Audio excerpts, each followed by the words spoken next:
Hi, my name's Lenny D. I just wanted to go over some of this stuff. This is a typical question. Um, right now, we have employment is well above the full employment level and inflation is moderately high. So, what we need here is a contractionary policy, something that will reduce the level of aggregate demand. This would reduce inflation and bring employment back down, or unemployment back up, employment back down to the full employment level. Okay. Um, so we're looking for a contractionary policy. The first choice we have is to decrease the required reserve ratio. This encourages banks to lend. Lending will actually depress interest rates, and any type of interest sensitive spending will be encouraged, like investment, the purchase of new cars, homes. Any type of interest sensitive spending will increase when we want to actually decrease that. So this depresses rates. It's expansionary. So we got to, that one's a no. Rates. Let me see if I can get that typed in there. Depresses RAP. Okay. B, buy government bonds. Okay. When they buy government bonds, what happens to the price of bonds? Buying bonds causes bond prices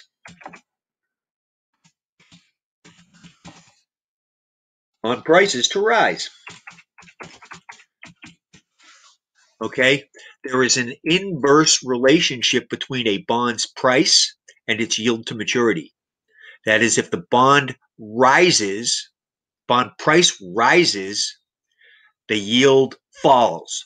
Always. It's not like sometimes. It's not like you cannot have bond prices and interest rates move in the same direction.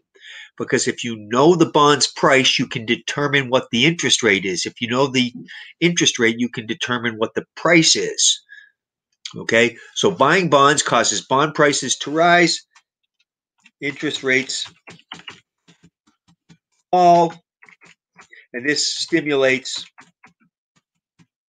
interest sensitive spending.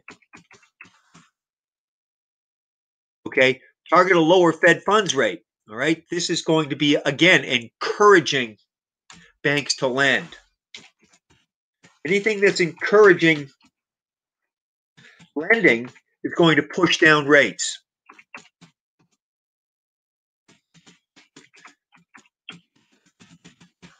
All right, that's expansionary.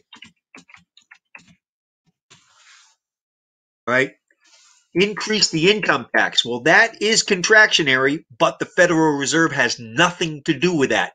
That is Congress and the president. That is the government's role. Taxes and spending and transfer payments are all functions of government. Monetary policy is the function of the Federal Reserve, which is independent and autonomous. So the Fed might say you should increase the income tax, but they can't do anything about it other than make a suggestion.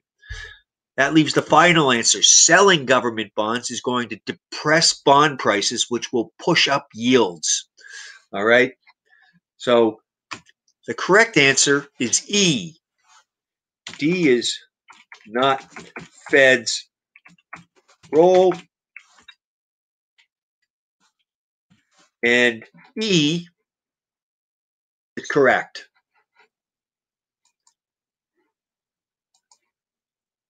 Okay, let me just put that here. E is correct. Selling bonds lowers yield or raises yields,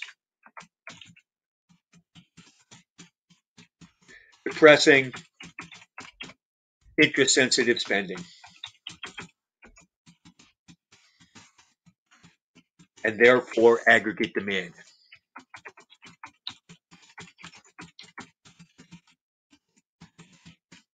I hope that was helpful. If you have any questions, feel free to reach out. Again, my name is Lenny. I used to teach economics at Tufts University in Boston, and I spent more years than I care to mention working at all of the global banks on Wall Street. And I just love economics. Bye-bye.